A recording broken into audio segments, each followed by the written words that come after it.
Welcome to Gold Coast Insider, where we bring you business insights, stories, opportunities, and forecasts from movers and shakers across the Gold Coast. I'm your host, Estella and Stephen. I'm CEO of Regional Development Australia Gold Coast. It's my pleasure to welcome Stephen Harrison as my guest today. Stephen has 30 years' experience in the development industry and has held key positions in both public and private sectors. Stephen is currently the principal of Harrison Development Group, which is responsible for the delivery of signature projects across the Gold Coast and in Cairns, Moreton Bay and Logan. He is also Development Director for Flinders Lakes, a 21,000 lot master planned community at Flagstone. He holds a Bachelor of Civil Engineering and a Master of Project Management. He is the past president of the Urban Development Institute of Queensland in 2016, having been a past president of UDIA Gold Coast Logan branch. He is also the current chair of the Gold Coast Light Rail Business Authority Group. Welcome, Stephen. Good morning. Good morning. Stephen, there's a lot of projects that you're working on through your company, which is Harrison Development Group. Do you want to talk us through some of the developments and the massive developments that are happening on the Gold Coast? I think firstly, it's an exciting place to undertake development on the Gold Coast. And I say that because the Gold Coast has historically grown very quickly, but also produced some standout developments, not only nationally but globally, and so it's exciting to be a part of that. Some of those projects that I'm involved with that you mentioned are high-rise developments or medium-rise developments, so ranging from Chevron Island all the way down to Balinga and Kira, so anywhere between 9 and 19 stories, and predominantly aimed at residential, so owner-occupiers and lots of communal facilities and so forth. Also predominantly aimed at being beachside or A-grade sites, as they call them. So beachside and a couple on the river. Chevron Islands just off the river and Surfers Paradise on the river. So pretty exciting. And the other project, a big project that I'm working on is in a southwest growth corridor of Brisbane. It's called Flinders Lakes, and it's a 21,000 lot master plan community. So it's a new town, and everything you would expect of a new town we need to create. We're getting on the ground in that one in about 18 months. So it's pretty exciting. It is exciting times. And that brings me to a really interesting conversation. And there's a lot of word about, the Gold Coast has been driven by growth, a lot through migration, domestic as well as international. And this has impacted on real estate prices. Can you talk us through what's happening in those prices in real estate on the Gold Coast? So that's the one I'll go back to go forwards, if that makes sense, and it will when I explain it. So about 40 years ago, Gold Coast was not in the top 100 towns or cities in the country, and it's grown now to become the sixth biggest, and it's been the strongest growth of anywhere in the country, really, over that sustained period. So Bernard Salt wrote a book about sea change, and really it was predominantly focused on the Gold Coast. And what we've seen in that time, obviously with that significant growth, is lots and lots of activity in and around growth corridors, around infrastructure, lots of upgrades. You might recall 40 years back, for those that were here on the Gold Coast, it was a series of seaside villages, and behind that were farms. And largely those seaside villages have all joined together to become one city, known as the Gold Coast. And those farms, lots of them have been developed. Some are still there out on the Merrimack-Carrara floodplain, but lots have been developed into subdivisions, into canal developments, into social and community infrastructure, and all those things that make the Gold Coast great. So over time, we've seen the value of real estate increase significantly.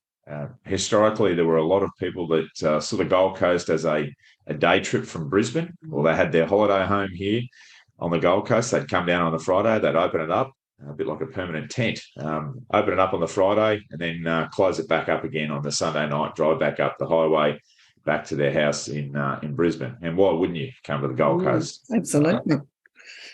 that brings me to so a lot of building around the corridors.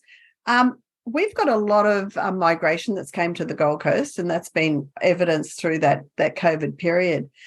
And a lot of people don't know the history of our light rail, and it's an interesting history. And so you've been on the light rail business advisory board for quite a long period of time. Can you walk us through and expand on that light rail extension?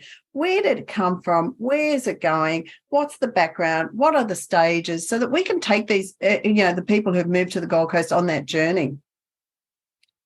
It's a very good question. And you just have to look at the Gold Coast.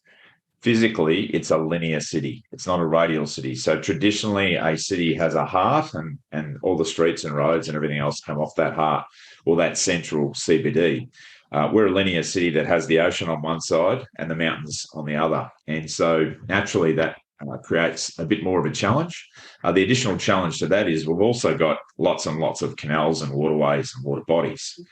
So that does create a constraint if you're travelling in a car, but also it creates a constraint because of the natural bridges and so forth that are needed because of the waterway. So one of the documents that Council did back in the 90s, so it was the mid-90s, I think 1995, they were looking at what can we do with transport, and public transport in particular.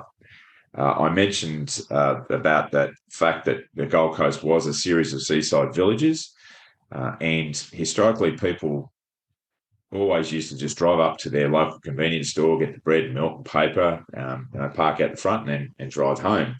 And so we've had a very high per capita usage of motor vehicles as a city, as residents and tourists alike.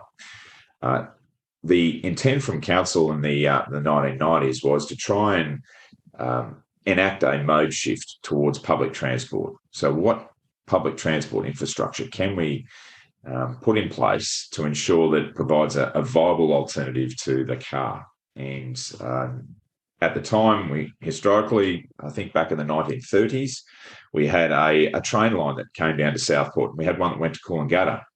They were both ripped up, unfortunately. In hindsight, not a great move, but we did get a train line that came from Brisbane and finished at Nerang. So that provides a connection from Brisbane to the Gold Coast, but nothing into the ocean and then nothing down the actual beachside suburbs. So one of the ideas that was mooted at the time by Council was to create light rail. And light rail is a form of public transport that can carry lots and lots of people, so very effective at carrying lots of people. And predominantly they have a dedicated line, so an access that doesn't mix with traffic. You might know them in other cities in Australia, for example, like Melbourne, they've got their trams. That's the equivalent. But in Melbourne, they don't have dedicated lanes, and so they get delayed by traffic. They get delayed by the cars, and in effect, they can't be any more efficient. So the idea on the Gold Coast that was mooted by Council back in the mid-90s was to create a dedicated alignment and a dedicated lane for light rail to ensure that lots and lots of people could be carried by that public transport, and the intent is to try and save all vehicles being on the road. So take the load off the road a little bit. The road being the beachside Gold Coast Highway through Surfers Paradise and Southport. Now, the ultimate intent of the light rail is for it to be an entire network. So it would be a network that travels down to and across the border, obviously the Gold Coast Airport, up to the heavy rail at Helensvale, and also potentially east-west connections out to Nerang and Harbour Town and out to West Burleigh and so forth. Now, public transport networks happen over time. They happen in stages. There's been nowhere in the world where an entire public transport system has been done in one stage. And so that's what's been rolling out since the first stage of light rail was mooted back in 2009, I think, was the first formal meeting we had of the Gold Coast Light Rail Business Advisory Group. And I've been involved in that before the first meeting and since then and right up to this point in time. So really the intent is to continue to roll the light rail out as extensions down to the airport, across the border, and also some east-west connections. Now, I did mention it's part of an overall network. That network would include buses, would include heavy rail and light rail, and that is what will create a network for the entire city. At the moment, we have, if you like, a spine, but we haven't got the arms and the legs and the rib cage and so forth. We've just got the spine running down the beach side, which is the light rail stages 1 and 2. Stage 3 is underway. It's due to be completed in 2025. And at the moment, it is performing very well in stages 1 and 2. In fact, the patronage levels are up to and about 120% of pre-COVID levels. Now, that's extraordinary because it's the only form of public transport in the country that is exceeding pre-COVID levels. So, it's quite extraordinary how well it's been used by locals and tourists alike.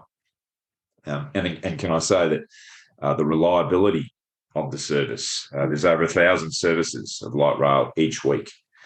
And we are now in the 9th month in a row where 100% of those journeys have been made on time. Wow. Over 1,000 trips per week, 100% of that is made on time. So you can ensure that it's very reliable. It is the most reliable form of public transport in Queensland. It is also getting the highest patronage levels. So to me, people are voting with their feet and they're getting on the light rail. They're using it. We've now had 70 million trips on light rail since it started in 2014. So it has been a very big journey for light rail, but it's been one where the Gold Coast has historically been quite poor in its use of the motor vehicle, very high per capita usage, but it's seen a mode shift of about 25% towards light rail. So to me, that's quite amazing that there's been such an evolution towards light rail. But there are various other things that the light rail has brought as well, and I can talk to them in terms of local participation. Yeah. So one of the key aims we had as a light rail business advisory group is if we're going to get this infrastructure on the coast, we want to make sure Gold Coasters are building it. Right. And so one of the things we set out to do as a board was engage with the state, engage with council. At the time, the state and council policies were something like 5% or 10% local participation. So that's all you require in terms of jobs for locals. What I can say quite proudly is that on every stage so far, and indeed in stage 3 at the moment, we're on 89%, but on stages 1 and 2, we achieved 90% local participation, so local employment. Now, on stage 3, that's 760 families, Gold Coast families, that will receive a benefit directly from light rail because of employment. When stage 1 was being built, it was just after the GFC, not too long after, and there wasn't a lot of activity back in 2012 to 2014. And at that time, that was why we were pushing as a business advisory board to try and ensure that it maximises the benefit and the legacy for Gold Coasters. You get employed, but also you build this infrastructure and potentially you get the chance to build the next stage and the next stage and the next stage. So that's certainly the outcome that we're most proud of as a light rail business advisory group, is to see so many Gold Coasters, so many Gold Coast families positively impacted by being employed on the light rail. And that's amazing. They're amazing figures too. There's been some conversation around the businesses that are impacted along this latest the latest stage. But I know that you've actually you've learned a lot, and you've set up a lot of infrastructure around supporting those businesses. Can you describe that or talk to us about that at all? One of the key learnings that came out of stage 1 in particular was that there are many different ways to construct infrastructure. What a business wants certainty and confidence. They want certainty to know when the work will occur and for how long it will occur, and where. So when, where, and when. And that's what we've tried to ensure, that in stage 2 and stage 3 now under construction, the methodology used by the contractor is one where they can at least say, okay, your business is here. We're going to do this section on this week. And it's going to take 2 weeks to do it. So you know that in terms of the biggest impact on your business, it will be for that period, because we're going to segment it so that it's just and then the next bit, and then the next bit, and the next bit. So the methodology is used. Traditionally, you would just open the whole site up. You would do, all the underground works. You would do then, all the various components of the project in one go. This is more complicated because there are so many businesses and so many underground services and the like, where you need to maintain continuity of service, continuity of business. And so our focus as a business advisory group has really been to ensure that there's minimal disruptions to any of the businesses that front the light rail construction works, and the communication with each of the businesses.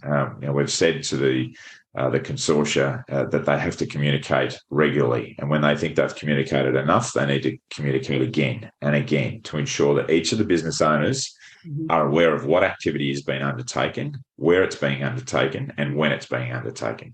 Excellent. So this stage should be completed about 2025, I think you said. When do we expect the next stage going? And that will end at the airport, the last stage of that, or not the last stage, but the next stage on.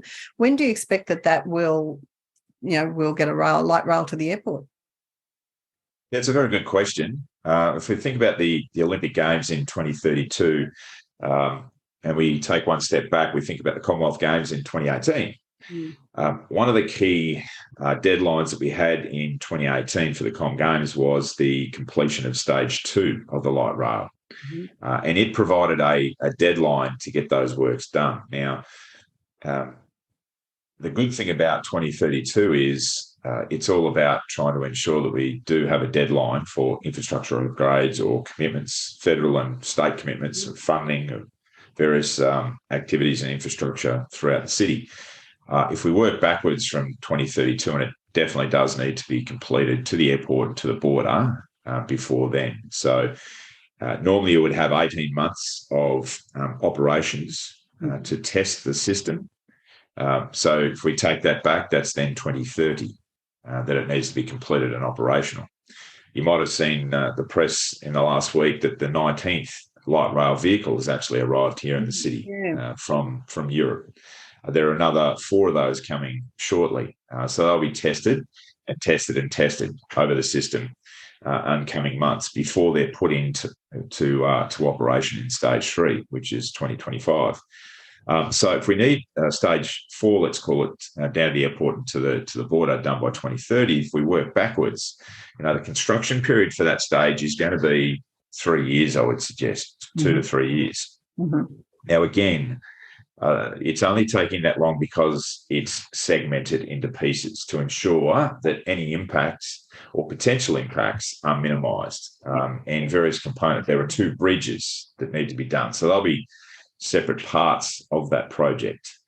But coming back from 2030, coming back 3 years, construction 2027, the process you have to go through is you have to do a preliminary business case to all levels of authorities. You've got to then do a detailed business case. And that business case does take a lot of time, but it does actually give Infrastructure Australia, which is the federal body that engages directly with the federal government, sufficient time to review, consider, and hopefully support the project. So this is the standard process that you have to go through with big infrastructure projects that receive local, state and federal funding. It's a formal process that each project throughout the country needs to go through. So going through those gates, we really need to have our preliminary business case done this year and submitted this year. So timeframes wise, we need to get that work underway now. Yep, I understand. All right, so putting both hats on at the moment, they were talking about the development industry. Sources are saying that there's going to be a rush by developers to gain approval for projects along that future light rail route. So have you seen that happening? Has that been a theme that's started to occur, or has it occurred? Actually, I think it's a little different from that. And the reason I say that is because if we look at suburbs such as Palm Beach and Balinga, Kirra, I think they've been vastly undervalued. And so what has been occurring, particularly in somewhere like Palm Beach and Burleigh in the last couple of years, is people have actually realised how amazing those locations are and the lifestyle benefits those locations provide and the value for money that they still provide. And I know bringing investors from, when I say investors, I mean institutional investors, funders, those sorts of people are looking to invest in projects to the coast and show them through some projects that are just finished. They can't believe how cheap the projects are, how affordable the end result is. So dwellings, houses, units, they still can't believe how affordable the projects are. So to me, what has created the stimulus for lots of activity in those suburbs is actually the fact that they've been undervalued. And locals and tourists alike have understood now and jumped on it, and they are purchasing and living in those areas and adding to the social fabric of those areas. And it's making two things happen. One is obviously it's putting a lot of money into the local area. It's getting busier, but also there's more cafes, restaurants, and social and community infrastructure that's been built in those locations, which the locals and the residents can benefit from. But I would like to reiterate that light rail and the development that's occurring along those routes is separate. And it's separate because those areas have been undervalued. And I think people are just realising how good value they are. Yeah. What we are seeing when light rail goes in is additional opportunities taken to fill in. Maybe there's some older motels in and along the route there. Maybe there's some older buildings that are in along there, that some vacant sites, and they are the secondary opportunities that are being taken up when the light rail does come through those suburbs. So, to answer your question, I think it's a bit more complicated than having a direct connection with light rail and development. It's actually separate, and it's definitely separate in Palm Beach, Burleigh, places like Balinga and so forth, and it's just because they've been undervalued. Okay. So what do you see moving forward as the challenges for the Gold Coast? Well, at the moment, I can actually see that we've got a lot of opportunity ahead of us in that lead up to the Olympics in 2032, and why the Commonwealth Games were important for us, and I think why we need to be parochial as Gold Coasters and jump on the Olympic Games is to try and ensure that we get additional infrastructure. And we do know that investment follows infrastructure. So things like the Coomera Indoor Centre, the Aquatic Centre at Southport, upgrades to Coomera Stadium, various other pieces of infrastructure that were built ahead of what the normal timeframe would be. But we've been left with those legacies, those infrastructure legacies. And can I tell you that the facilities at Coomera, at Carrara, and elsewhere that have been left are just amazing. And all of us on the Gold Coast now benefit from those pieces of infrastructure. So that's when I see there's a terrific opportunity in the lead up to the Olympic Games, and the legacy that we are trying to secure, I think, or best trying to secure, would be infrastructure upgrades that will help add to the social and community infrastructure that we have in place already, but also add to the lifestyle and livability we experience here on the Gold Coast. So one of the challenges that I constantly hear on the Gold Coast, and it's no secret, is the affordability, housing affordability, rental. Is there what can be done about this? I mean, I don't think there is a one solution to it, but it is an issue that on multiple fronts we need to combine and look at. Do you have anything? Is there anything you can pull out to support? Yeah, it is a challenging space trying to identify. There's such supply challenges at the moment if we look back over what's occurred since COVID, we've got borders that have been shut down. We've got the two biggest markets in the country. They were open and shut. Melbourne was largely shut for 2 years, and money actually then went and focused on Southeast Queensland. And where in Southeast Queensland? Well, predominantly Sunshine Coast and Gold Coast. So there was a significant percentage of the home builder grants that went into the Gold Coast. That really heated the Gold Coast market.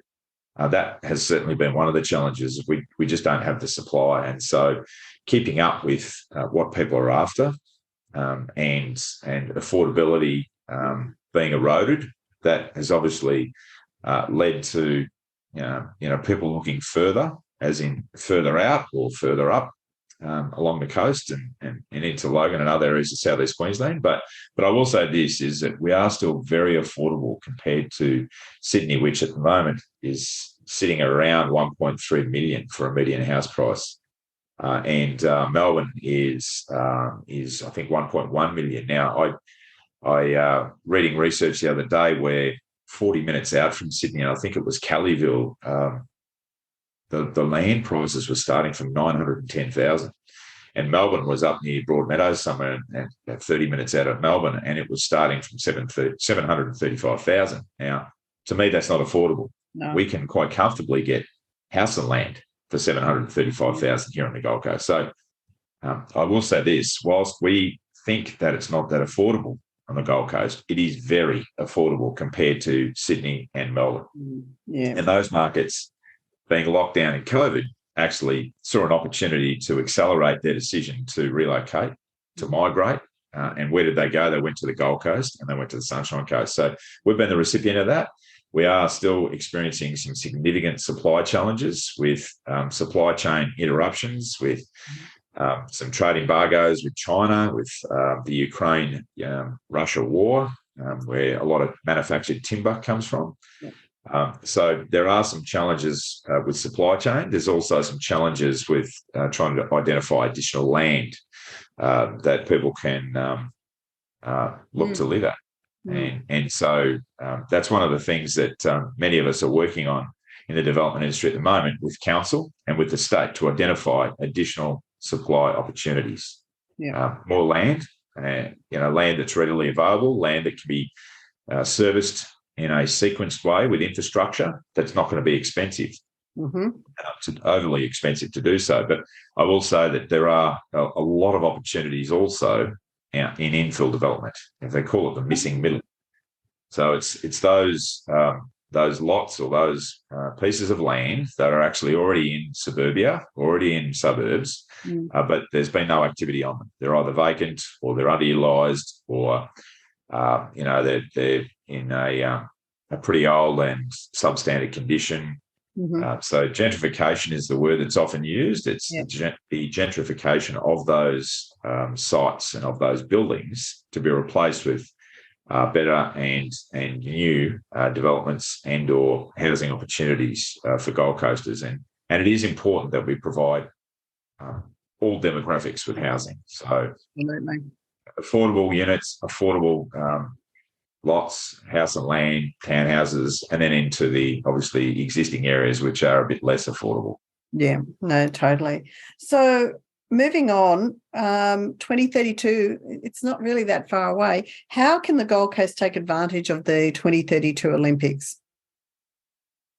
Well, I absolutely think that if we can get some additional infrastructure funding for things like heavy rail, light rail, upgrades to existing stadiums and infrastructure that we have in place, I think that it will be incredibly important to be as selfish as we can in those upgrades and try and get as much as we can. I agree. There were a number of sports that could have been held on the Gold Coast in 2018 and weren't. So, I'd be saying to the state and particularly those that are the decision makers to look to the Gold Coast. We've held the 2018 Commonwealth Games very successfully. We've got infrastructure in place. Yep. If you need it to be a bit bigger, then extend onto it. It may be better than creating an entire new stadium at a significant price.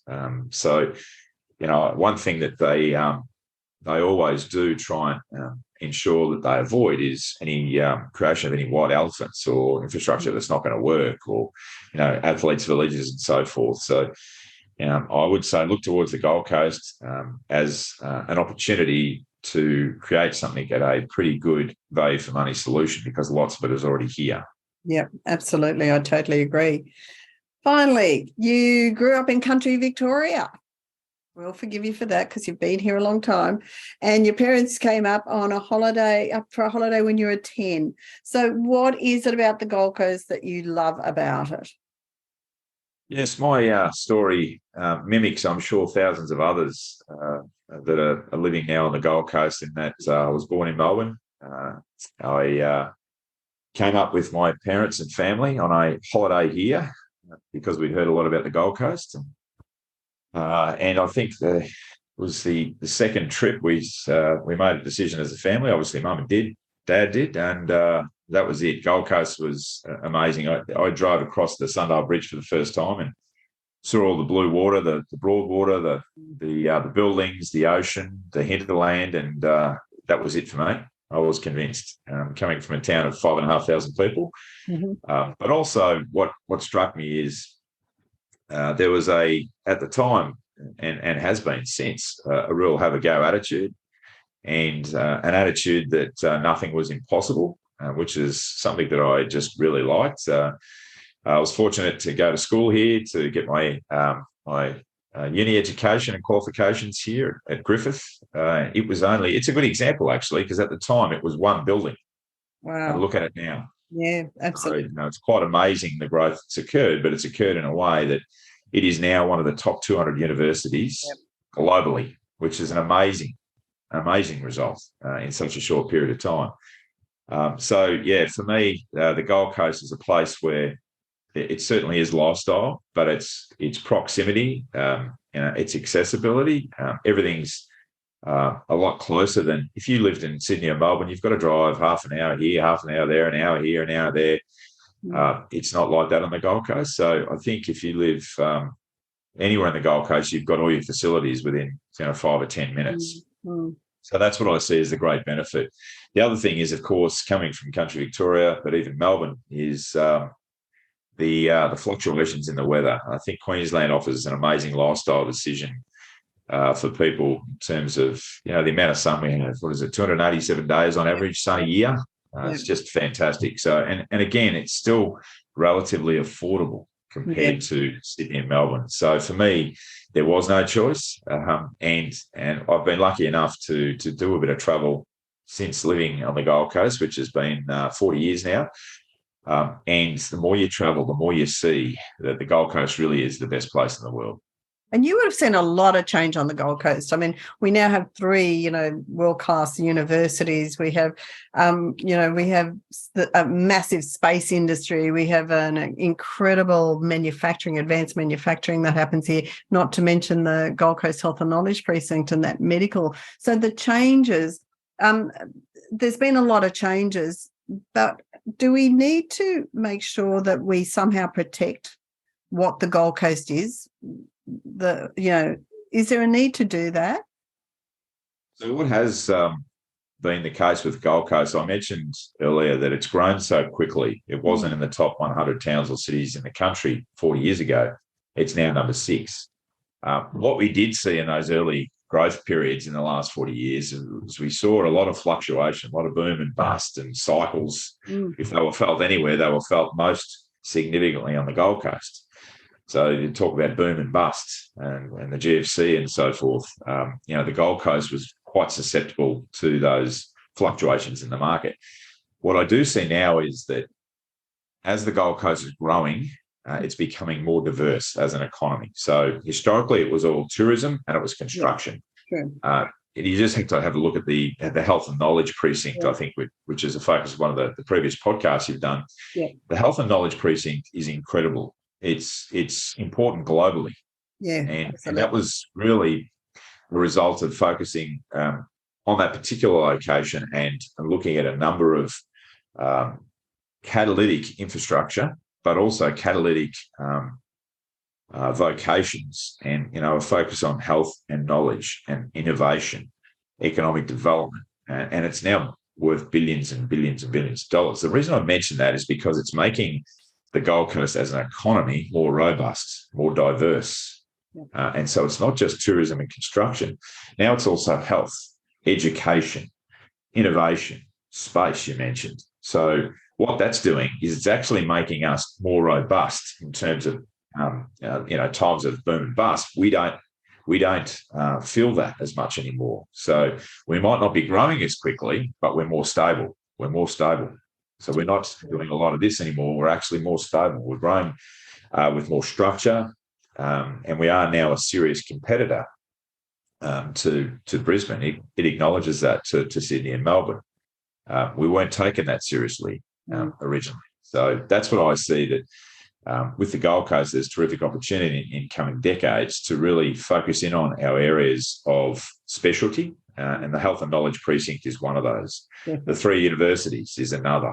That really presents us the blank canvas we've got, the framework here naturally. We've got an advantage over everyone anywhere in the world. So we're now populating that with the right infrastructure that's making it a real destination. And that's what we've seen in recent years. If COVID's done anything, it's taught companies that people can and their staff can work remotely. And if they can work remotely, then where do they want to be? And people are saying via their feet, via migration numbers, they want to be on the Gold Coast. Yep, absolutely. What a good way to end this conversation. And I seriously could keep talking to you for about the next half an hour, but I know we can't. But look, I just want to sincerely thank you. Your insights are amazing. I have absolutely enjoyed speaking with you. Thank you, Stephen. Thanks for your time. Thanks for listening today. For a complete list of podcast episodes and transcripts, go to rdagoldcoast.org.au/podcasts. And don't forget to follow us on Facebook, LinkedIn, or Twitter.